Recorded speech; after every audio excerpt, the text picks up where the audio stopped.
Hello and welcome to Me and You and Nancy Drew, a podcast in which I, Colleen, and I, Megan, take you through the Nancy Drew universe, one book, game, TV show, or whatever at a time. Today we have read Book 7, The Clue in the Diary by Carolyn Keene. Published in 1962 version. Which, just as a small side note, the publication dates are not in the same order for the 1950s and 60s ones as they were in the 30s. So this is not always book 7. I think it is still book 7, but it was published in 1962. The last one we read was published in 1965. That's weird. Yes, it is. That's very weird because it's not like Chronicles of Narnia. Right, exactly. Where there's two different ways to read it. That is exactly what I was thinking about. Was That sounds Chronicles of Narnia. There once was a limerick recap. Today, we have both written a limerick to summarize the book before we do our actual summary. Colleen, what is your limerick this week? Young Nancy saw a house explode, and she and Ned soon found a load of clues like a ring. The culprit did sing, and now Nancy's back on the road. I love it. Oh my gosh. The first line especially cinched it. Oh, yeah. Well, it always started with an explosion, but I had another version and I read it to my husband and he said, well, 2 of the 5 lines are a stretch and that does feel like a high percentage. So I reread it. Okay. My limerick doesn't feature Nancy at all. So I will now read it to you. Also, there are probably some things that are a little bit of a stretch. There once was an inventor named Joe who set up a meeting with his foe. Mm-hmm. He showed up early to meet, but he had to retreat when the villain made the whole house explode. Delightful. No. I'm glad that both of ours featured the house explosion. Yeah, well, and I didn't initially end it with explode because it's hard to rhyme with explode. It is hard.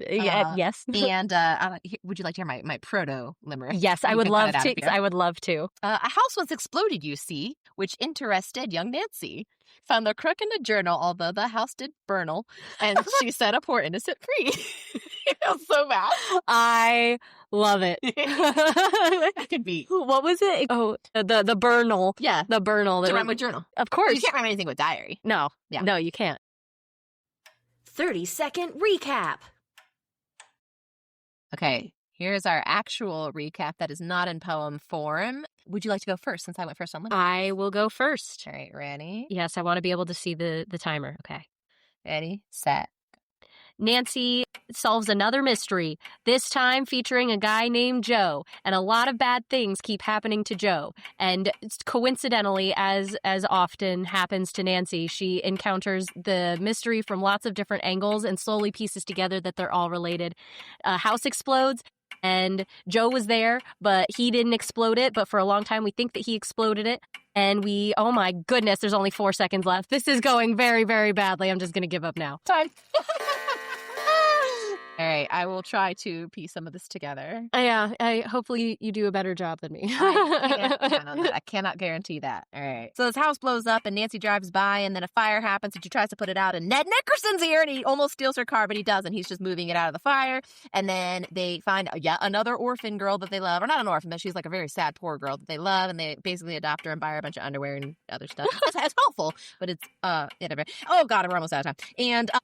And the dad's been framed by the guy who stole his patent and didn't give him money for it. And there's a diary, but it's in Swedish, but it's fine. And then it's happily ever after. Yay. The end. God. Woo-hoo. I feel like we missed a lot. I know. This is a tough book. It's a tough one. It's one of my summarize favorite ones so far, though. I really did enjoy this one because, again, like with so many of the other Nancy Drew books, I didn't remember anything of it. Right. And so I remember the name of it, at least. There were a lot of twists and turns. There were some red herrings. Mm-hmm. There was some things that you thought were a part of the mystery that turned out not to be a part of the mystery. For example, the fact that Joe's wife and kid, Honey, a little girl. It's not even her name. They just call her that. They just call her Honey. He was sending them money orders. Oh, yeah. She solves like a mystery in the middle of the mystery that's not related. Exactly. And that's, I think, for some reason, what my brain got caught on during the 30-second recap was like, there were so many different pieces to keep straight. And I was like, oh, let's find out more about this. Let's go back to that. And then a lot of them were related. So the wife and the kid of the inventor are very poor. And he has been trying to send them money orders while he's on the run because he's been framed for this explosion. Is that why he's on the run? Or he thinks he'll be framed? He thinks around? Yeah. Because he was there. He was supposed to meet the swindler. What's his name? Foxy Felix? Foxy Felix. Like, that's a good name. So Foxy Felix apparently is no good for nothing. He's very rich. He takes a lot of people's patents and sells them. He tells them that he's going to... He does like a verbal contract. Yeah, he's like, I'm going to take care of this for you. Here's some money now, but I'll make sure that once it's like being produced or whatever, you get a lot more later. Yeah, we're going to split this 50. And he just gives them the check and then bounces. He gets all the money from the patents. And there's lots of people after him. And that's whose house is burned down. Everyone's like, yeah, good riddance to bad rubbish or whatever. Like, he wasn't in there. It's fine. Nobody cares. He has so much money, blah, blah, blah. So Joe, who's one of the inventor that we care about that's been swindled either most recently or just most pressingly, is trying to send money from his like new factory job to the wife and honey. The wife probably has a name, but it's been getting stolen. So Nancy like foils a crime ring of like money order clerk has been, anytime he like knows a money order's going in the mail, tells the post office people to swipe it or like set it aside for him. It's honestly like they wrap it up so quickly, and then chapter 10 of 24 or something, they're like, oh yeah, anyway, we solved this money order crime ring, back to the mystery. Like, okay. Yeah, because the way the book is set up, it's Nancy meets Joe's wife and daughter. They meet separately at a carnival amusement park. Yeah, right thing. Before the book starts, they're driving home from the carnival. Yeah, before the book starts, they meet them like off camera, off page. And they're like, wow, they are so poor and sad. We should help them. I almost went, didn't we just have this? Haven't we had this more than that once? one was an orphan girl being raised by two sisters. Yes. That was book one, actually. That was book one. Okay. I was like, I feel like we've had this plot. Yes. This is just another poor, small girl. Yes. Another small, poor girl. Then Nancy just happens to be there when the house explodes. Yeah, they're literally admiring, like, wow, this house is so pretty. And then it explodes. And she's like, well, this sucks. Yeah. And then she sees Joe running away from the explosion. She finds a diary. And then Ned separately finds Joe's ring. Oh, he's so slick about it, too. More on Ned later. Yes, we will be returning. I just need to, while we're mentioning the ring has D on it, which is Joe's, I think, mom's name. Joe's mom's maiden name. Yeah, and so D stands for doll. But Ned picks up this ring. He calls Nancy. He goes, this is going to sound so forward, but I found a ring, and I think it could be yours. Can I give it to you? And I was like, let's go. It's not hers. But, it's not. But then it is hers later. They give it to her. Spoiler alert. Sorry. We're literally doing the recap, but... That's true. But yeah, as they track down everything with Joe. Yeah, and my favorite thing, she sees a man running away from a house on fire. She goes, he must be guilty. I'm like, the house is on fire, my dude. Exactly. But yeah, there's a lot of twists and turns in this one, trying to figure out, and make heads. And someone runs into her car at the fire, and we think that that's unrelated, but later he ends up being the employer of Joe. That's just unrelated. That's like, a coincidence. Yes, poor Joe has so many coincidental, like, truly. Nancy, she meets his wife and kid. She sees him running away from a house explosion. Her car gets hit by his employer, also at the scene of the crime. It's been told by his doctor that he's so nervous and shouldn't drive. He's like, yep, that's like he said after the last crash. I'll probably crash again, too. And we don't go back to that, and it's fine. Nope. And then Nancy suggests a chauffeur, and he writes it on a little Post-it. Yeah, good idea. Wild times. Yeah. So even though there's a lot of repeats, like there's the orphan and they're going to carnivals and local things and they're helping out local families and there's car trouble again and we're hiding in the woods again, it still felt original. Felt very much Nancy Drew at its best. Yes. And maybe that's because Ned's here. It's not all about Ned, but I've been waiting for him for 6 books. I know. I thought he was introduced a lot later in the series, so I was pleasantly surprised and excited. So sure. The only thing missing is Helen. I know. Where is she? I don't know. Where is Helen? I don't know. Cliffhanger. So let's talk about our favorite cliffhanger from this novel. Would you like to go first? Yeah, I really only had one that I liked, but it was a very dramatic one. Oh. So like I said, they have a ton of car problems in this. Yes. But this is, I think it's after they've gotten the car fixed. They're trying to go hang out with Honey and Mrs. Swenson. There's a detour, so they have to go on this wooden bridge. And there's an enormous truck behind them. And they're like, well, I got to get around him. I'll just go really fast. So they're like speeding over this wooden bridge. Tess is like, sucks. My teeth are jolted. Yeah, like her dialogue is altered from how jolty it is, which is why I don't like wooden track roller coasters. And then the truck is like, I need you to go faster. I'm going to be behind you on this wooden bridge, even though I'm an enormous truck. And so the cliffhanger is George exclaiming, this bridge will never hold us both. The words were barely out of her mouth when there came a cracking, splintering sound. Nancy, Beth shrieked, look out! Dun, dun, Dun. Like, that's a good cliff. That was a really good cliffhanger. That was one of the first ones I wrote down as well. And just interesting side note, the person following them closely was nothing. Never came back. And like, it seemed very dangerous. And like, I figured this was another like inexplicable coincidence. Yeah, someone's trying, either this is someone who's working with Foxy Felix and is in a hurry, or someone's trying to intimidate Nancy. Nope. This is just, she's having road rage. Yeah, just a road rage. And yeah, they like swipe past her, scrape her car, destroy part of the bridge in an effort to get around her. Yep. And it's just that's just the end of it. Like, it sucks, but it's not related to the mystery. Yeah, another red herring. The cliffhanger that was my favorite was probably at the end of chapter 11, which is when she's at the fraternity party with Ned Nickerson. Yeah. And there's another guy there named Phil. I don't even remember how the conversation comes up, but his dad is like a postmaster. And she's like, oh, is he? Because I've got some questions. I know somebody who's not getting their mail, and I want to know. And again, completely separate mystery that she solves within the larger mystery. So he's like, oh, a certain kind of thief would. Say, Nancy, I'm going to tell you something. It's kind of confidential, but I think it might help your friend. Nancy listened intently for the secret she was about to hear. And I was like, oh my gosh, what is the secret? And really, the secret is that other people are complaining that their mail is getting stolen too. Not that good a secret, but it's a good cliffhanger. It's a good cliffhanger. I was expecting a little bit of a juicier secret, but did it motivate me to keep reading? Yes, it did. It did its job. It did its job. Ship of the Week. In this segment, we will talk about the relationship that we hope comes true. And just in our very brief discussions prior to recording, we chose the same ship. The same one. There's only one ship this week. You know me. You know I'm always looking for like a gay ship that they didn't know was gay, but it obviously is. Of course. Ned Nickerson's here. The man, the myth, the Dorcas. He's here. We love him. We're so excited to see him. Yes. He's in most of the games of Nancy Drew. He's like the canonical longtime boyfriend. He's like a college boy, and Nancy's between high school and college. Yes. So they're both, I think, 18, 19. He's delightful. We first see him. She thinks he's trying to steal her car. Oh, great start. It is great. Yeah. I mean, it was very nice of him to be like, hey, this car that has the keys in it is right in the pathway of the fire. I'm going to move this car. And Nancy goes, my car is being stolen. Why did Bess and George leave the keys in it? Yeah. So it was very nice, but she is very suspicious. Oh, yeah. Very quickly. And we love that because most of the guys she's met that Bess and George are trying to like tease her about, like, oh, he only has eyes for you. She's like, yeah, sure, whatever. This one, she's like blushing along. So good. He's already like, I'm here to do errands for you. He actively says, I'm at your service. He's like calling her. I think I told you how slick he was with the ring. He's like, this is going to sound forward, but I've got a ring. Oh, and then her dad immediately teases her for that exact same thing. So she says, I want you to meet Ned. He's coming over. He's bringing a ring that might interest you. And he's like, not a diamond, I hope. It's just like, Dad. It's so good.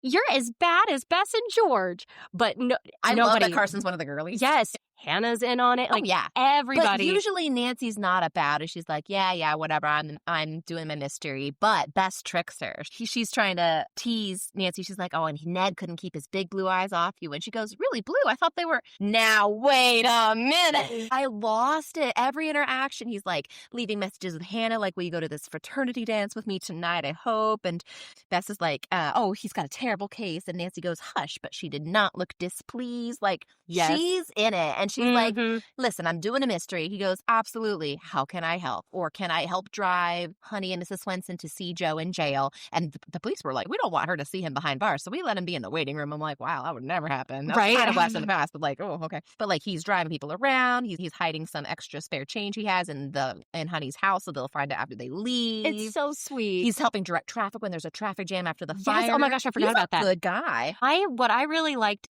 and why I think I mainly ship them, he's just as invested in the mystery as she is, which is great for her. He's like doing his own investigation separately. He's collecting his own clues. And she's like, shouldn't we turn in the ring to the police? And he goes, leave at least for the time being. It's a case of, quote, finders keepers. I literally wrote that down. I was like, that is exactly what Nancy needs. Is somebody else who is also willing to do a little bit of lightly bend some rules. Lightly bend some rules to get to the bottom of the overarching situation. And she's like, okay, if you say so. And one of the parts I thought was was sweetest and really endeared him to me was it's fairly late in the book when she's had like a super busy day and Ned shows up and he doesn't really have a great reason to be there. Of course he's like, the reason is Nancy. Yeah, exactly. And that's exactly like the text tells us that he's there. I think he even asked, should I not come? She's like, no, come anyway. Like, I'm tired, but anyway. But it says that he cuts his visit short because he notices how tired she is. Yeah. I love it. Like, is it a little bit of a low bar? Kind of, but like, I love it. And he doesn't say anything. He's like, anyway, I've got to go now. Yeah. Oh, and I love, again, with Carson, she's like, hey, this guy I met, Ned Nickerson's coming over. And he goes, I suppose you want me to find a convenient excuse for me to like not be home. And she goes, no, I want you to meet him. He goes, and should I embarrass you and ask his intention? She goes, no, it's for the mystery. But it's like, great. And I love it so much. And Bess is encouraging her. She goes, oh, I see you're starting this friendship with Ned correctly. Make your date work for you. And then hangs up before Nancy can say anything else. Yep. Like, it's so cute. Everybody has been waiting for a moment that Nancy shows interest. Any interest in any man. Yes. But like this guy specifically seems very good for her. Yes. Does And she they all treat him see like it. crap in the games and kind of forget about him? Yeah. But for right now in the books, we are loving it. They're on equal footing. They're helping each other. They're teasing each other. I can't. Can I tell you the cutest moment? It's at the end. Yes. Or one of the cutest, at least. Of course. The talking loud. We solve this mystery of the diary. It's so great. And Ned goes, say, I have a notion to start a diary of my own. Why don't you? Nancy asked lightly. She became conscious that Ned's eyes were looking straight at her. I will if I can fill most of the pages with entries of dates with you. Oh, he's so cute. Slick. So cute. It's adorable. Yeah, I'm definitely looking forward to seeing more of Ned Nickerson in these books. And he gets along with Bess and George great. Exactly. Bess's only complaint is he didn't find blind dates for her and George. There's plenty of time. There's plenty of time. I remember specifically there's Bert and Dave, so we'll get to that. Yeah. Cooking Corner. Let's talk about food. Okay, so my first one is also about Ned, even though we're not in the ship section, because even though Ned's first visit is to be one of business, and that's in quotes, Nancy does coax Hannah to bake a cake to be served with ice cream. Yes, and I feel like we have not seen Hannah in the last few books because we haven't been in River Heights. Yeah, I think we've had like phone calls with her. Yeah, phone contact, or she's mentioned, but we get to get some cake and ice cream. She also makes fresh blueberry muffins. Oh, yes, they are marked as extra delicious. It's unclear why, but it's very nice. Yes, and also in regards to Ned, he takes the girls out for ice cream sodas. Yes, all three of them, not just Nancy. Right? He's a good guy. He's a good guy. I love Ned Nickerson. Oh, they pick out a lot of really good stuff for Honey and Mrs. Swenson. Every time I flip through, I'm like, she doesn't have her first name. Her first name is Mrs., like the teacher in Junie B. Jones. Yes. So they pick out some ice cream and some steak and fruit and also melons, which is not fruit somehow. Separately from the fruit. Separate from the fruit, but Mrs. Swenson's like, well, you're just buying enough to last a week, not just today. And that was actually Nancy's big plan. She's like, because they're like, they have no money because they've been expecting money in the mail and money's been sent in the mail, it just hasn't gotten to them. Yes. Originally, you're kind of led to believe that, like, oh, the husband is a little flaky, has abandoned them. She hasn't heard from him. She's not getting money from him. And then when Nancy makes the connection that is the guy she saw running away from the fire, she's like, oh, I wonder if there's that's why I'm going to go grocery shopping, and we're having a feast. Also, it says enough food, keep all of the leftovers. It's great. And then the other food was at the very beginning. They're having a picnic under some sycamore trees, eating sandwiches and deviled eggs. And I was like, oh, that's the life right there. That's good picnic food. Fashion police. This is another segment where I feel like we haven't had a ton of descriptions lately, but we're back. We're back, and it's specifically almost always when she's about to hang out with Ned.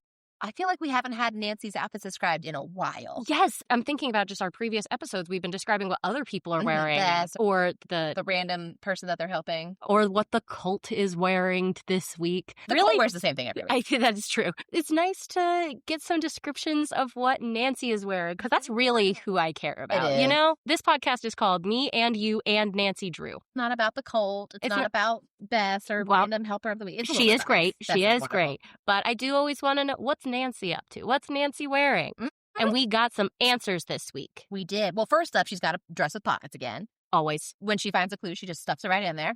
Finders keepers Nancy over here. I loved when she was Ned's on the phone, what's she wearing? Right. I didn't know it was Ned. She goes, yeah, there's a young man on the phone. And she goes, I'll be there in a jiffy. Don't let him escape. A normal thing to say on a phone call. Yep. But yeah, she's wearing dainty black and gold slippers and a dressing gown. which my research into looking at what a dressing gown from that era would look at now has inspired me that I need a dressing gown. Excellent. So You need dainty slippers? no, I'm a hobbit. I just want bare feet. Yeah, I don't think I need slippers to answer the phone. Nope. But then I do need a dressing Ned gown. comes over. Before he comes over, she's talking to Hannah like, hey, can you make a cake? And then she does the dishes and everything. She's still a part of this household and not making Hannah do everything, which I love. So later, Ned's about to come over. Hannah's making the cake with the ice cream, and there was barely time for her to change into a flower dress and high-heeled shoes. But there was, don't worry. The high-heeled shoes. Like, we are definitely... We're trying to look our best Mm-hmm. for our casual business meeting. Yep. And then she goes to the fraternity party with Ned in her pale green chiffon dress and gold evening shoes. So lovely. This is a spur of the moment thing. It's not spur of the moment for Ned. He's been calling all day and trying not to bother, but like, hey, if you're free, I'd love to take you. And she's been mystery solving and she barely has time to change. But to go to a frat party, you got to look your best. Yep. You have to wear your chiffon. I've always said that. It's delightful, though. She has a great time. And she does some sleuthing while she's there. Yes. That's where the postmaster's son is. Exactly. It helps the mystery. Picture perfect. As everyone is hopefully aware by this point, the original Nancy Drew books are famous for having their pen and ink drawings scattered throughout the pages. And as usual, I am always confused by the first one that they choose. It's always there to make you want to read. But this one in particular, the scene that they are depicting is 10 pages from the end. It's like page 164 of 174. And like, even I did not remember this mystery at all, but the quote at the bottom says, "It's evidence against him," Nancy said to herself. "He can't destroy it." Now, pronouns are not specific, but even we know the bad guy. But like, even before I read it, I was like, that is the bad guy destroying evidence about himself. I don't know who it is, but I know that that's going to happen. Now, by the time I got around to it, I have forgotten because there was a lot else going on, but like, guys, there are climactic moments that are not the actual end of the book. Yes, like, what a weird There decision. is a house explosion on the second page. Yeah. Give us the house explosion. No. My first picture perfect is the house fire because the smoke, and we can put this in the show notes because my favorite part, they're so detailed. I love these drawings. There's a lot of cross hatching. There's always like trees and scenery and the girls' outfits and their expressions. And then the smoke is just like a little scribble done by like a 10-year-old. I'm like, here's the smoke. The house is on fire. All those fires going directly straight up into these little scribbly tornado. I love it so much. Good work. I have another one near the end. It's so detailed. Okay, so Nancy's getting this diary translated because the diary she finds is in Swedish, most of it. And so she's like trying to talk to this Swedish bakery owner that she and Hannah know. But he's like, he gets sick, so she can't talk to him for most of it, which is plot convenient. Yes. But anyway, she's talking to him now. He's looking over his shoulder. He's reading the book, and he's talking about how diaries are important and all these historical figures kept diaries. And behind him, there is a framed drawing of a ship because he's talking about explorers and their diaries. And I'm like, that's a great detail. And then I'm looking at the chair and the detail on the chair. And once again, it's just a scribble. Everything is so detailed. There's a painting of a ship on the wall behind it. We got Nancy's detailed outfit down to her beaded necklace. I can't tell what the heck this is supposed to be a pattern of. Like, could see goodness. Maybe a squid on that one. A squid. Like a flower that's been stomped on for this one. It's like one of those where like it's a fabric that clearly has the same pattern in every diamond. It's not. Oh my. There's so many details and they just like, what is it say, really? Yeah, there's some scribbles. It's weird where they give up. Yes. The smoke one I would feel is very important. The chair one I might not have noticed if I was not taking notes on the pictures for the podcast. But like, guy. Blast from the past. So this segment is to talk about things that Nancy's encountering that we usually don't in the 2020s, whereas she's operating in the 60s and initially, I believe, 30s. Be technology-wise, this could be phrasing and word choice-wise, so on and so forth. What did you flag for this? Okay, so the very first one that I flagged, it doesn't come up again. I wondered if it would. But Nancy's like, I'm going to go volunteer at the crippled children's home. You gotta have a better word for that. That's exactly... I guess, is it better than invalid? Because that is the same as invalid. So, like, yeah, that's not amazing. I don't love that. As opposed to, like, children with physical disabilities. Or even like disabled kids home. Like that would still be better, I feel Yeah, like. And just a lot of disabled people have said even disabled people is better than just like, there's that. they're crippled. Yep. Like I don't love that word. I was reading this at my dad's house and he's like, yeah, I wish that was from the past. When I worked as an EMS, I was at an event space and they were like, hey, we need more wheelchairs up front because of all these cripples. And he was like, and that guy got fired because it was over the radio so everyone could hear. Should be from the past, or ideally not at all. But that shouldn't be something my dad encountered at work because he was not at work in the 60s, in fact. No. Speaking of, when we were at my dad's house, we were looking through some of my mom's old writings. I didn't know a good place to put this in, but I thought it was funny because it was like a little baby book and it was like 14 months old. You always are staring at, about me, you're always staring at and pulling the Nancy Drew books off my shelf. I was like, I started young. Yes, you knew what you liked. I knew what I liked. Speaking of outdated references to disability or illness, the wife of the bad guy is diagnosed with hysteria by a secretary who I'm going to presumptuously assume is a woman. So the woman's like, oh, she's hysterical. We'll get her some water, but I don't know, she's hysterical. What are we going to do, am I right? So that's good. It turns out she's kind of in on it. I don't know if she knows for sure that her husband's alive, but she's like, he's dead. Everyone's out to get me. I definitely was under the impression by the end that she was 100% an accomplice and knew all along that her husband was not dead. Nancy couldn't tell for a bit because she was like, Yes. I think your husband's alive. And she's like, how could you say this to me? How dare you try to reassure me? Yeah, how dare you? Also, the state trooper says there's a dangerous criminal out hiding in the vicinity, so they need to keep their doors locked. Thank goodness someone tells me. I kind of default to doors locked, Right? at all times. Maybe that is just a different way in the past, a lot more trusting. Oh, yeah. They even put the lid of the convertible down. Yeah. Speaking of being more trusting. Oh, yeah. When Nancy goes to get her car repaired after it was run into by Joe Boss, who's so nervous he shouldn't drive and he knows this. It's fine. she forgets her checkbook, so she can't pay for her repair.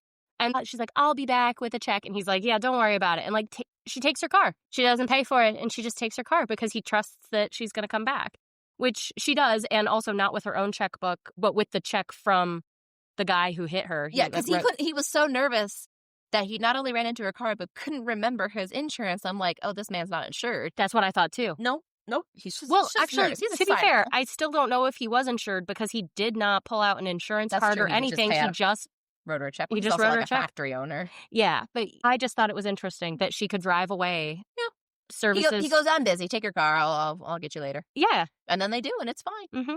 I don't know. I'm wondering how much of this is because it's a small town. Yes, and her father's well known, right? Because when they say her last name later, the police treat her a little better. Yes. Not enough to get her off the hook for being suspicious. She's not really being suspicious. But she's really not. But she is in the company of someone they deem suspicious. Mm-hmm. So, and later when he's proved innocent, they go, well, you have to admit he seems suspicious. Thank you. To be fair, Nancy also found him suspicious for half the book. So. Oh, yeah. When Detective Davill is questioning Joe Swenson, he's like, you had an argument with Foxy Keeley. He goes, well, we did have hot words. Hot words. No, it seems inappropriate. Oh, yes, of course. I also thought it was interesting talking about like the amounts of money that they're like giving for the money orders. First off, that they're using money orders. That should be a blast from the past, but that was something my brother had to pay his first month's rent. Yeah, I've always had to do all the apartments I lived in had to be a money order. All of them? Yeah. That was the first time my dad had used a money order for was helping Ben pay his rent. Every apartment I've moved into, to be fair, I've lived in quite a lot of apartments. That's true. So when Nancy's like, okay, how much does everyone have? I'm going to go grocery shopping. They're like, oh, I've got $3. I've got $1. And she's like, okay, whatever I've got, that'll be plenty. And I was like, we get like a week's worth of stuff. Plenty. Amazing. And then Ned, the amount that he like sneaks is like $5. And now I don't know about the way you grew up, but I grew up with lots of different family friends and stuff who wouldn't ever accept payment. And so my parents were constantly trying to hide money in the same way that like Ned was. Hey, like, this is a gift, but I don't want you to reject it. So let's find it after we leave. And you can't give it back to me. And like I just was like comparing to what my parents would do, and it would always be like 20. Nice. And so the difference between it then being like enough for a week's worth of food, because like they've got $4 plus whatever Nancy has, and she doesn't say, but she doesn't have her checkbook with her, so it can't be too much. And the amounts that Joe has been sending to his wife and daughter is $25. But they've been counting on it. They've needed it. And so it's just inflation, man. Oh, yeah. You know? Because I'm thinking, what am I getting for $5 at Kroger? Literally, like a gallon of milk. Yeah, Maybe. Not a week's worth of food, including steak and stuff for the dog and whatever. Yeah. Oh, yeah. I forgot they also have the dog. Oh, yeah. They're like, you didn't forget a bone for him. I'm like, I would absolutely, sorry, but I'd leave the dog out first if your baby is starving. I'm sorry. But they're like, no, we got the juiciest, meatiest bone the butcher had. I'm like, that's very sweet. They refer to Felix's car as things that seemed at odds to me. They call it a hot rod, which to me reads like sports car, fancy car. Yes. And they also say, yeah, it was a black crate that sure was beat up. I'm like, okay, so what is it? Yeah. Some vocabulary that we just don't really use anymore that... If I'm calling a car a crate, I'm thinking of it as maybe a pickup. I wouldn't even associate the word crate with a car. I would just be confused. I'd be like, what are you talking about? But it's like it's supposed to be a beat up car. Yes. But like, why call it a hot rod? Why call it a hot rod then? Do I not know what a hot rod is? That's also possible. I don't know a lot about cars. Right? Nancy, stop calling everything attractive. The restaurant on the side of the road's attractive. The dress is attractive. Some of these things make sense. The restaurant is not doing it for me. There have to be other adjectives, buddy. There are plenty. There are so many adjectives. No, not for Nancy. Just attractive. No adjective, only Ned Nickerson. Oh, and then they go out in the woods, and Hannah's like, well, it sounds risky, Nancy. How about taking a man with you? Which they're like, you're right. Honestly, that's a good idea. But then Nancy does point out, because they call, or her dad's not free, and then they call Ned and leave a message. I think that's the first time she's talked to his mom. And she's like, hey, if your son's free, can you come to the woods with us tonight? It's super fun and normal and cool. Hi, my name is Nancy Drew. You don't know me. You don't know me, but tell your son go to the woods for a crime purpose.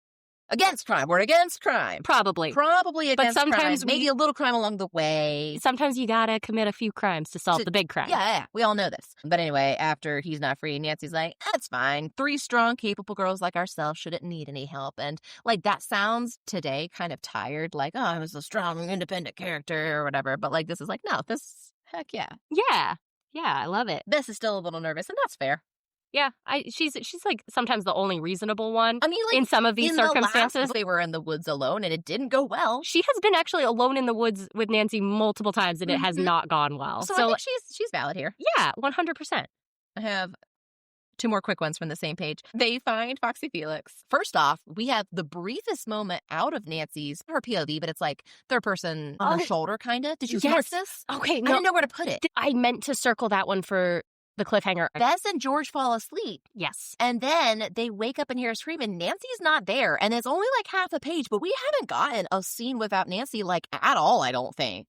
I don't think there's been like, and then we cut away and the criminal's up to this. I don't think it's been anything without Nancy in the scene. It's only half a page, but it still stuck out to me. Anyway, so she gets captured and she's trying to get their attention because the criminal doesn't know that Bess and George are there. So that's her secret weapon, but they're asleep in the woods. It's fine. They're not that helpful, but it's okay. And they wake up, and then Ned and Carson are there. Yes. And Carson just takes the criminal to jail in his sedan, just as you do. Yep. And then right on that same page, Nancy's like, you guys had perfect timing, but she doesn't say that. What she says is, well, how in the world did you and Dad get here at the psychological moment? The psychological moment? What? I feel like she's almost calling them out for being the, like, Deus Ex Machina. The psychological moment? The psychological moment. What is that? That's just me having an anxiety attack. I guess the psychological moment? I have a lot of psychological moments. Same. Wound watch. All right. Nancy gets out pretty okay in this book. A few more injuries than... The last one, she was, like, perfect. She had no injuries. Nothing happened. This time, I mean, it starts with a car crash on, like, the very first bit. Yes. They all get a severe jolt, but they're fine. Yep. She inhales some smoke and is, like, choking and coughing, but... Nothing long-term. Nothing long-term. I would say the biggest injury was she gets slapped across the face. Yeah! And it's for the crime of telling the truth to this grieving widow that she thinks is... Grieving widow. At the time, well, maybe she's trying to help. This is the one who is hysterical earlier. She's like, my husband, Foxy Felix, is dead. And she goes, well, I actually think he's alive. And she slaps Nancy across the face in the police station. And then with also the knowledge. And shakes her by the Yes. shoulders. Oh, yeah. She shakes her too. But also then with the knowledge that by the end of the novel, we know that this wife was in on it all along. Like, she calls her a meddling teenager, hyphenated teenager, which I love seeing just the origin of that word. But I was like offended for Nancy. Yeah. If she was just sad and not sure how to deal with it, it would be different. But she was totally in on it. Yeah, absolutely ridiculous. Wife, Mrs. Raybolt. Oh, I feel like we need to also tally how many car problems Nancy has. I think that is a great idea. I think I need to, before our next episode, I think I need to go back because she is constantly, car and boat. She's had a lot of boat troubles too.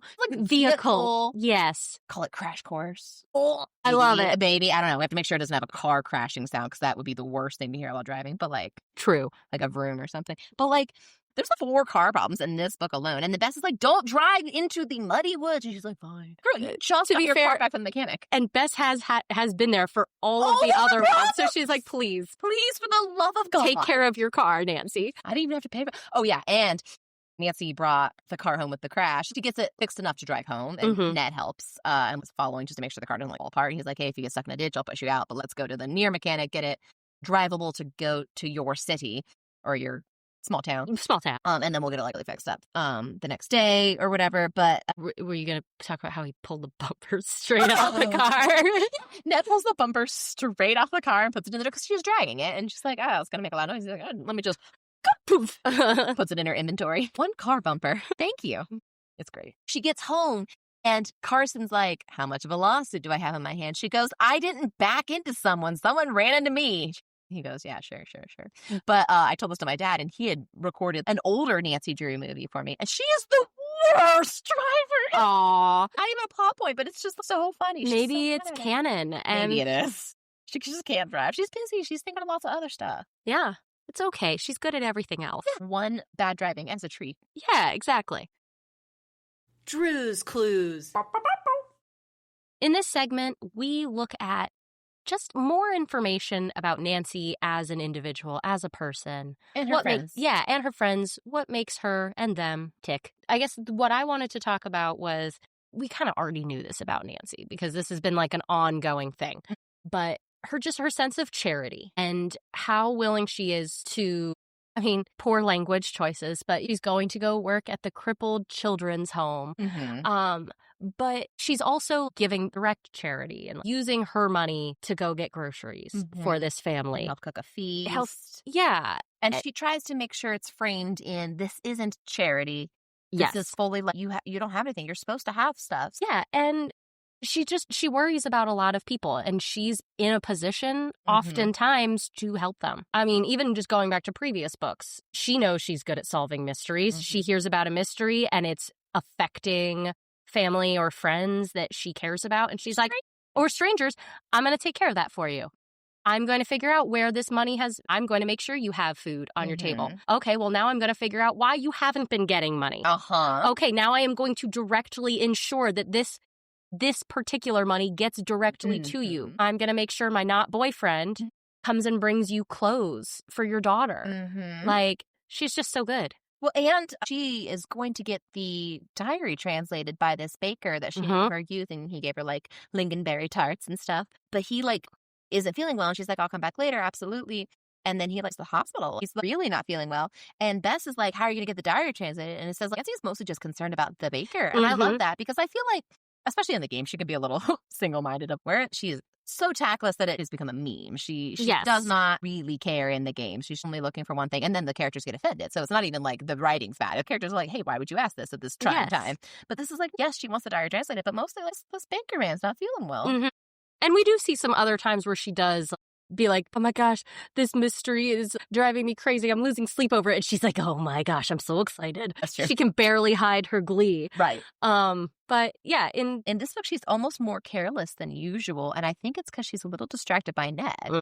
Like, we see her, she's very organized. She knows where stuff is. She's got a system. And after Ned hangs up on their first phone call, says Nancy fairly danced back in the bedroom. She sent one slipper flying toward the bed and the other in the far corner. Yes. It's the cutest thing. But this is like most like chaotic we've ever seen her, I feel like. It does a lot of weird stuff, but it's always for a purpose. And this is like, oh, I don't know. I'm a little giddy. Yeah. It's cute. It is cute. Very cute. Yeah, because we haven't really seen Nancy be romantically interested in anyone. Not at all. Not remotely. Like, they'll point it out. And she's like, okay, I'm like so busy though. There's a mystery. And I feel like there's even a comment that she's showing more interest in Ned, who she's not dating, than any of the actual guys she's gone on dated. dates with. Because I remember she had gone with like an ex-tennis player. Like, his main quality was he was a tennis player in high school. And they went on a date and it was like, wow, we had a great time seeing, here's the account of the play we saw. And here's the account of all the things we did, but nothing about the guy. And this is like, well, he's nice. And we could solve a mystery together. And he will do tasks for me. That's great. I value that. Tasks. That's all we all want in a relationship, is someone who will do tasks for us. It's Nancy's love language is check something off of my to-do list. Can't check that off yet. Oh, so speaking of Nancy and her friends, they were getting food and stuff for Honey and Mrs. Swenson. But they passed something on the way to go visit them, and Bess is like, well, can we stop because I want to buy Honey a dress. Like, that'd be so nice for her to have a new dress. And George is like, let's get her also like underclothes. I bet she doesn't have any of those. And Nancy's like, and shoes. If we're gonna do the whole outfit, let's just do the whole thing. It's so cute though. They work together so well, because Bess is like, I bet if I was in her shoes, if I was in her dress, I would love a new one. It'd be so fancy and pretty. And George is like, let's be practical. And Nancy's like, let's complete it all. Let's tie it together. It's cute. And we know Nancy loves shoes. Oh, yeah. Nancy just her dressing gown and her fancy slippers. Yes. No, they do. They really do complement each other. I think it's best summed up by this quote from page 2. All of Nancy's friends agreed that she possessed an intangible, appealing quality which people never forgot. I love it. It's so vague, but it's very true. It is. It is. She's intangible. She's a ghost. A ghost. Sleuthing skills. In this segment, we continue to give you pointers on what you need to do in order to be a sleuth like Nancy Drew. Stuff you should already know how to do before you even start on your first mystery. And the first thing is firefighting. They're looking at this house. It's beautiful. It's attractive, I believe. So they're looking at this attractive house. It bursts into flames. Nancy's like, oh my God, there's got to be people trapped inside. I got to go help them. Let's remember here's how the rules of fire, like the wind is going to pick up. We should check for people and then go to a nearby place that has a phone and call for the fire department. Like, you got to be ready for firefighting either on your own or how to summon firefighters.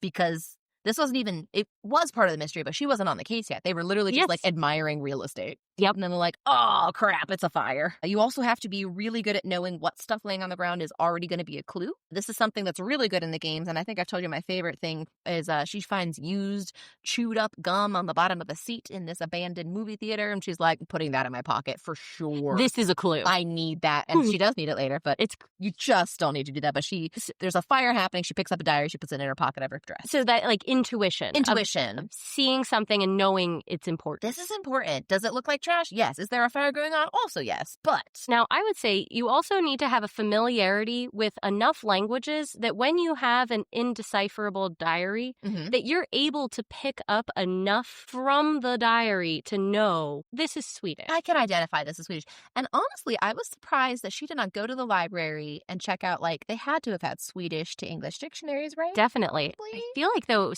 would have taken too long. She didn't have a lot of like downtime or research time. That's true. And so just having a person who spoke it was very handy. She had mentioned that she had a Swedish friend in school, and so she recognized some of the phrases. You need enough knowledge to be able to recognize them so that you can go to your connections. Now, additionally, you need connections of people who speak lots of different languages. So when you come across a mystery diary, you have a guy for that. Or connections that have connections, because it's Hannah that really has the guy for that. She notes that her friend from Sweden moved back to Sweden, and Carson knows some people that speak Swedish, but they're on vacation. So she goes to Hannah, and Hannah's like, the baker, duh. You know him too, Nancy. You also know him. You just been a minute. So really what this all boils down to is networking, as it always does. Yeah. You also have to be a great narrator to yourself out loud at all times. This is chapter 2. This is the first page of chapter 2. We are in the middle of an active fire scene. Nancy's on her own, and a flying ember narrowly misses her, and she says out loud, "I'd better be on the move." Like, girl, you don't need to be saying this. You could just think that one, especially because you're getting smoke in your throat. Speaking of the diary, handwriting analysis, super important. Yes. She notes that it belongs to a man. Although the writing is small and cramped, the characters are bold. Yeah. Only a man can write in bold font. Italics is for women, and non-binary people get underlined. Oh, I Yep. wasn't aware. That's why I'm always so loud and you have to edit me down.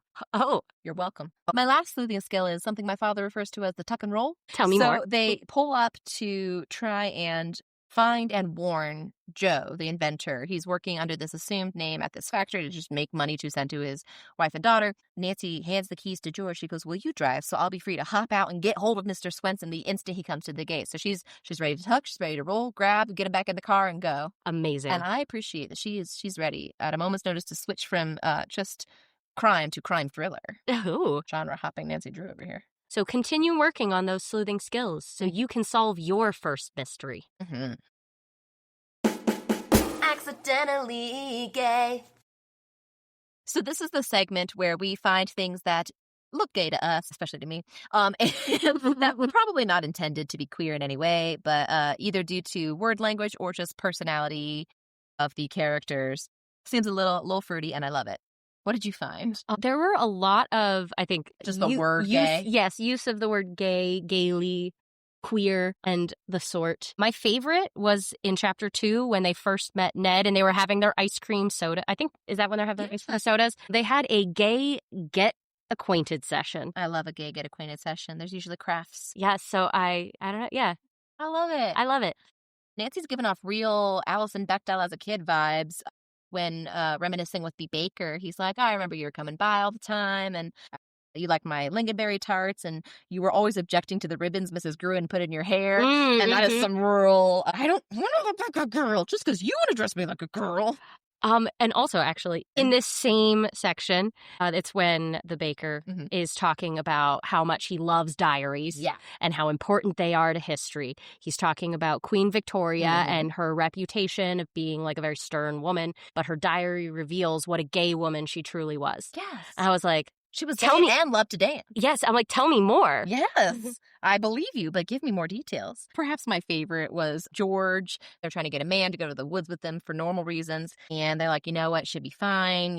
3 strong, capable girls like ourselves shouldn't need any help." And George goes, "I'd be a match for Foxley Felix myself. Look at my arm muscles. I assure you I haven't wasted all the time I spent in the gym." We have heard nothing about her spending any time in the gym. I know. But she did not waste it. And I love George with all of my heart. Yes, I also wrote that one down. She was I perfect. loved that moment. Butch George, we love her. It also reminds us that she loves her boy's name. She does. Yeah, it does remind us. You have to tell us that every time. She has a boy's name and she loves it. And she loves it. That's all we need to know. Miscellaneous mysteries. In this segment, we talk about the final lingering questions that didn't quite fit anywhere else, things that we're still wondering about. What do you got for us? Well, I have noticed, I criticized earlier Nancy's use of adjective, everything's attractive, but then it says, Nancy forgot that she was tired and sleepy. Now, Nancy, those are synonyms. I'm really proud of you for using adjectives, but you could have just picked one. It wasn't attractive, so we were good. Yeah, slight growth. Slight growth. Going along with words also. So we mentioned she had this Swedish friend in school, and so she recognized goodbye, because that was a phrase that she used, and another one that was very common. And then she goes, "Wow, the inscription inside this ring says, 'Wear this in luck,' an expression my Swedish school friend always used." No, she didn't. I would not remember that. I would never say that. Full stop. What do you mean, wear this in luck? She used it every day. She dressed us all and told us to wear stuff. I don't know. It was weird. Huh. I only had really one miscellaneous mystery this time, and that was in chapter 5. Nancy thinks to herself, "This is the worst situation I have ever been in." And I was like, really? Can you explain what the situation is? This is when it is confirmed for her that the man she saw leaving the scene of the fire explosion is the father of Honey, the husband of Mrs. Swinton. She's like, oh my goodness, this is the worst situation I've ever been Girl, in. you were locked in the closet and chloroformed. You had 4 car troubles this book. Right? There was a fire. Plus, right now, when you're thinking about a photograph is the worst situation you've ever been in. father's been Her kidnapped. father's been kidnapped multiple times, I think. She's been knocked out. She's the worst. Been kidnapped. She's in a submarine. She's going to be left for dead by the cult. This is the worst. This is the Here worst I am, one. happy and healthy in this house. And so that's looking sadly at a photograph. Exactly. And that's my mystery is, where's the perspective? It's so good. My mystery is, okay, so they can't figure out if the ring or the diary or both belong to Joe, the inventor. They both do. George goes, well, the diary must belong to Mr. Swenson, the inventor, or someone who knows him. Otherwise, his address wouldn't be in it. The address is in the middle of the page somewhere. I don't just get bored and write my own address in the middle of my diary. No. That's not a thing. Maybe on the front or the inside cover. Not Exactly. in the middle of the diary. Or in those planners that are like, this belongs to so-and-so. Yeah, for sure. Oh, I'm really proud of Bess. She figured out how darkness works. That was a whole thing last book. She was complaining they were in the woods and she's like, it's so dark. And George goes, yeah, but it's nighttime. And this time they're about to be in the woods. And Bess goes, it's going to be pretty dark tonight. And I'm Yes! Good job, Bess. Actually, Bess was in true form, I feel like, this book. I feel like rather than book one necessarily, this is like the prototype of what we think of as the Nancy Drew characters. Like they've really come into their own here. Yes. I would have liked to see George featured a little bit more. I feel like, but the way she was like, talk about her muscles, I was like, palate, that's pretty exactly. Good. I want to see more of her skills, but like that's good. Yes. So I'm excited to see more of this version of Bess and George. Yes, because they're great. My last thing is also about Bess, and I love her. This is more Bess characterization is the things we know about her. She's adorable. She gets along well, especially with boys, and she likes to eat a lot. And I'm like, relatable, fantastic. But more relatable, she apparently thinks of dates as tasks. They're on her task list because specifically Bess is like, absolutely, I'm coming on this whatever we need, like you pick me up, I'll do whatever. But get this mystery solved soon so I can catch up on a few things. That's her phrasing. She can catch up. And George goes like, what? She goes, I postponed this date with Jeff like 3 times already, but I'll put it off again. I need to catch up on dating. I'm behind. Gumshoe Game Show. All right. I am excited to win the same thing that Nancy won in this novel, which is... She got a gift this time. She didn't get a gift at all last time, which is fine. There have been a few where she hasn't gotten a gift. No, I wrote them down. She's got 5 gifts. Oh. None gift. And then she got 2 gifts this time. So it averages out to 1 per. That's true. But I am excited to win the letter D signet ring. Yes, it's very good. Good for Megan. She also gets a purse, and so do Bess and George. And Ned gets a wallet, which is very nice. Yes. Okay. This was a hard one to find a game show for. So I have 2 rejected ones. I want to tell you the premise for them. Okay. So the first one, I was going to do weird patents because this is all about a guy who's stealing patents. And I was looking stuff up and Jason goes, oh, well, the obvious one, is that the can opener was invented 50 years after food started being in cans. And I was like, yeah, that's such a great fact. It's kind of interesting. And then I was like, it's like a tuna can where it just has the thing on it. So it's not like, oh, we've had food in cans for 50 years and we didn't have, they didn't need it. They had that little key on it. So that's not a good fact. And then everything else I found was very visual. And it was like, wow, look at this weird baby cage. You attach it to your window and that's so they can get good air. Of course. Of course. And then this baby's in a cage. But it's all very visual. I'm like, it's not as good. So then game show prototype 2 in the wait, don't tell me the Empire News quiz fashion. I was going to do like oh, you've read all about a diary. Now we're going to ask you about a dairy. But then I realized that most dairy-related facts are gross. So we are now. I'm lactose intolerant now. Oh, yeah, so you don't even know. I can't even have dairy-related questions. That's true. That'd be really bad for you. It hurt my tummy. I'm sorry. So now we are on the Swedish game show. Oh goodness. I know nothing. You're going to love it. Oh, goodness. Okay, there's a couple bonus options. So there's chances to earn things or earn things back. Question 1. A smorgasbord is a word of Swedish origin referring to a buffet or, more broadly, a wide variety of something. What does it literally translate to? A. Small goose board. B. Table of bread and butter. C. Goose table. Or D. Marshmallows, chocolate, and graham crackers. Okay, I'm eliminating A and D. Smorgasbord, right? Board. And what are B and C? B is table of bread and butter, and C is goose table. Unfortunately, I already eliminated the 2 that don't have the word table in them. So it definitely has the word table in it. I kind of want to go with goose. Okay. Goose table. You are correct. Yes. Both B and C are actually correct. So you really did set yourself up for success. So s'more means butter, and then Gus is G with an A with a circle over it, and the s'more, the O has a out. So s'more is butter, and Gus is goose, which means lump of butter, and board is table. So it's truly butter table. Butter table. But smorgas is like a slice of bread and butter. So it's like a table with like open face sandwiches or just a wide variety of anything. But goose? Goose is like another word for lump of butter. So that's what goose. Okay. Yeah, I don't know why. Maybe I should, but I don't. That's all right. Question 2. IKEA Oh, okay. I've been there. Is known as the furniture store with Swedish meatballs and Swedish-inspired furniture names. Where was it founded? A. Norway. B. Denmark. C. Belgium. Or D. Sweden. I'm kind of feeling like it's not Sweden. Talk me through your process. It just seems the obvious answer. And your questions tend to be more challenging. Interesting. But maybe this is the time that you've given me an easy answer, but I don't think so. It's definitely Europe. It is definitely Europe. You're doing a great job on that. So my choices are Denmark, Norway, and Belgium. And Sweden. Of course. I'm going to go with Norway. I'm so sorry. Is it Sweden? Oh my God. Now, the furniture names are typically not like direct translation of like chair. It's usually like a pun based on like a Swedish place, etc. I'm so sorry. I didn't think it would be that easy. If you were interested in a IKEA-based horror novel, there's one called Horror Star, but most of the others have umlauts, and I'm very excited. For a bonus point, give me the decade that it was founded. I have the year, but give me the decade. I don't even know. Right? It could be so recent. And I know, that's what I'm like. It's okay, furniture. Let's see. I moved to Europe in 2004, and IKEA already exists, so it's before 2004. That's good. That's good. Narrows down. I want to go with the 90s. Okay, it was the 40s. Wow, I am very off. 1943.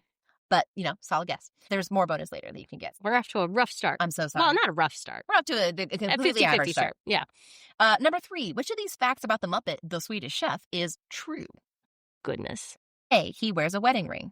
B. His canonical name is Sven. C. He's puppeted by 3 people at once. Or D. In Germany, he is introduced as the Finnish chef. I'm sorry, this is much harder than the last one. I apologize. Oh my God, I know. I was like, that's why it can't be Sweden. That was too easy. Okay, I believe it is true that he is puppeted by 3 people because he is a rather complex character. Emotionally or just physically? All of the above. All of the above? That is your... Because there's only one that's true. That's what you're finding. Oh, it's one that's true. We're not finding the false one. You're finding the true one. Oh, oops. I'm not a very good listener sometimes. I just got very into... That's acceptable. This is a test-taking issue. Okay, which one is true? Maybe he's not puppeted by 3. I think he's actually puppeted by 2 because I thought I had to choose the one that was false. But I know he is puppeted by more than one person. But I think 3 is too many. It seems like in the kitchen. Too many cooks. Wedding ring. What's the second one? What's B? His canonical name is Sven. Sven. I could totally see Germany changing him to Finnish. Tell me why. Because we encountered this a lot when we lived in Europe, that they would just kind of change nationalities of different things.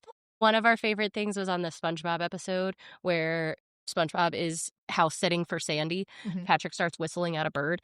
And SpongeBob goes, Patrick, I didn't know you spoke bird. And he goes, oh, no, that's Italian. And we lived in Italy. And so we were like, well, what do they say in Italian? So we changed the language. And instead, he says it in Italian, like, Patrick, I didn't know you spoke bird. And he goes, no, español. Amazing. It's Spanish. So, but I can't see why they would change. Because he's not the German chef. Yeah, he's not German. So I think that one's false, too. What do you know about how he's puppeted? How do you know? Explain how the Swedish Chef works. Well, I just figure, I feel like I've read that somewhere, that he is puppeted by more than one person. But maybe I'm wrong. I'm just curious about your knowledge set of the Swedish Chef in general. No, I don't have it. That's the thing is, like, I didn't watch a lot of Muppets. That's fair. I didn't watch a lot of Muppets. I didn't watch almost any Muppets as a kid. Most of my Muppets watching has been with Nick as an adult. I think one of my roommates in college, I had 8 roommates in 8 semesters, one at a time. My dad does say that at that point, the statistical answer is the problem is me. But one of them had not heard of or encountered the Muppets before talking to me. Oh. And so anytime she saw any Muppet, she would tag me in it or send it to me and be like, it's your thing. I'm like, I'm not Jim Henson, buddy. Like, it exists. She just ranks very Baptist. And that was like, I don't know if she was like sheltered from worldly media, but I don't think the Muppets are like that worldly. Yeah. They're little guys. They're just little guys. Yeah. She must have been really familiar with VeggieTales, though, I bet. Probably. But then she found a picture of her from like high school where she had posed with Beaker and who's the other guy? Dr. Bunsen Honeydew. But she had only posed with them because they look like scientists and she was very into science.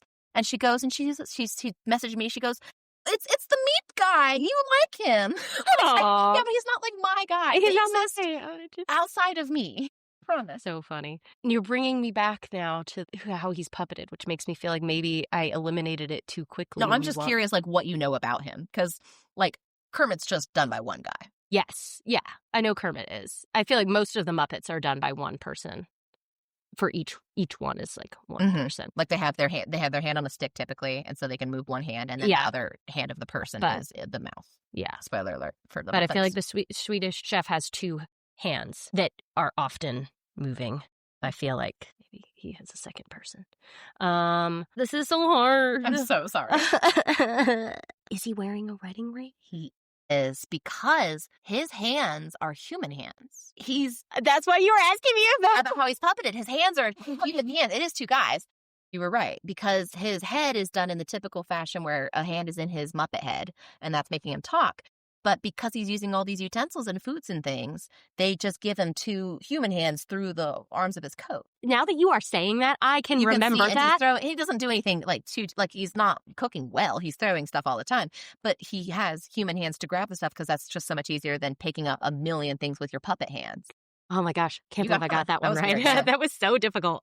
Just a fun fact. According to a 2012 Slate article, the Swedish Chef is, quote, bewildering and annoying to the Swedes, unquote. And I imagine I am also. Question 4. Which of these is not a synonym for lingonberry? So you're now looking for the false one. Okay. A, mountain cranberry. B, cowberry. C, gooseberry. D, partridge berry. Okay, I think gooseberry is a synonym. Okay. I feel like gooseberry and lingonberry, gooseberry. Okay, and what were the other choices? We have mountain cranberry, we have cowberry, we have gooseberry, we have partridge berry. Partridge berry, mountain cranberry. I feel like mountain cranberry works too. And eliminate that one. What was the second one? What's letter B? Cowberry. Cowberry. Okay, I'm debating between cowberry and partridge berry. I want to go with partridge berry. I'm so sorry, it is gooseberry. What? I threw it in because it is a real berry of some kind, but it's Yes, not this. I'm like, partridge berry. I almost put in pear tree berry, but then it was like, that was obvious. Okay, well, that's why I went with partridge. Because it sounds fake. Okay, so I'm at 50-50 right You now. are a solid 50-50. This final question is about Swedish fish, and I found out a lot that I didn't want to make to questions because it seemed too hard, so this has got a long intro. Okay. Swedish fish, which actually are from a Swedish confectionery company. They went out of fashion for a while, but they are now so in vogue that the company created a Tread in Water YouTube miniseries, which, quote, follows the miscellaneous adventures of 4 friends and a giant Swedish fish sharing an apartment, unquote. What? That's just facts. Okay. I love it so much. I wrote down, this is not relevant to the question, but should be relevant to us all. Anyway, what flavor are the green Swedish fish? Oh my God. I wanted to ask you like the name of the show, but it's so stupid. Oh my God. Okay. The green Swedish fish. What flavor is it? A, lime. B, apple. C, pineapple. D, same flavor as the red Swedish fish. I didn't even know they made green. They have a couple different colors, but purple got discontinued recently. That was the grape one, and it was a whole thing. Okay, well, you have secretly told me it's not D, not the same flavor because they had other flavors. So really my choices are lime, apple, and what was the third one? Pineapple. I'm going to guess not pineapple. Okay. Lime or apple? I'm going to go with apple. It was lime. It was pineapple.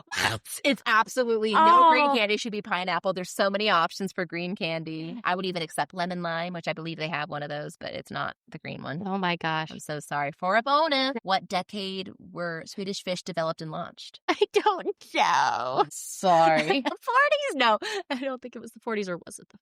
Actually, there were a lot of candies made in the 40s because of World War II rations. That's when Nutella was invented as well. It's all the Kinder Bueno. The Kinder Bueno. I'll go with 40s. 50s. You were 50s. so close. You should have known from the wax. That's a big part of the candy. I'm sorry, it sounds like you did not win. So does that mean it ring with the D? Okay, so I have an idea for these situations. Okay. If you stump me in the questions, you get the prize. So it can still go in our Druseum. Yes, it can still go in the Druseum, but you won the prize this time. I'll just keep track. I didn't. It is, but we can share custody as far as like they can live in our Druseum. Yes, and they've got a plaque that says, this was donated to the museum on this date because Meghan won the Gumshoe Game Show. Oh yeah, and I mailed you a gooey sundae last week. Yes. How was that? Was that good? Oh, it was gooey. Yeah, that's good. That's all I can say. Mail. Yeah, well, they were going to steal it. I actually used the gooey sundae in the mail to stop a rash of money order thefts because they thought it was a money order and they opened it. They were like, "This sucks. This is just this is terrible." You're welcome. Thank you. Excellent. Great Gumshoe Game Show. Thank you. I'm sorry. That was a fun compared to the challenging. blue one. I couldn't think of a freaking theme. I was like, what do I do? There was with so it? many directions that this book went. I So- know. All right. Thank you so much for joining us on Me and You and Nancy Drew. This podcast is lovingly dedicated to the memory of my wonderful mother, Shar, world's best mom, and the woman who got me hooked on sassy female detective stories. I also want to thank my brother, Ben, for creating most of our sound and music cues for this podcast. Thanks, Ben.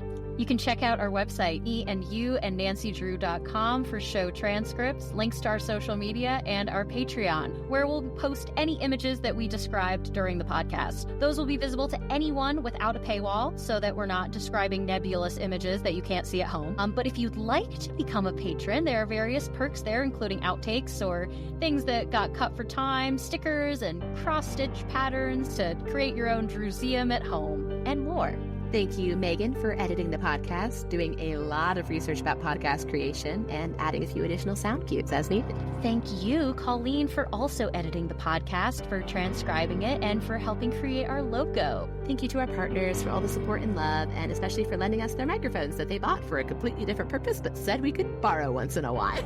Thank you to libraries everywhere for giving access to Nancy Drew books and all the other books that we mentioned today, and just media of all kinds to people everywhere for free.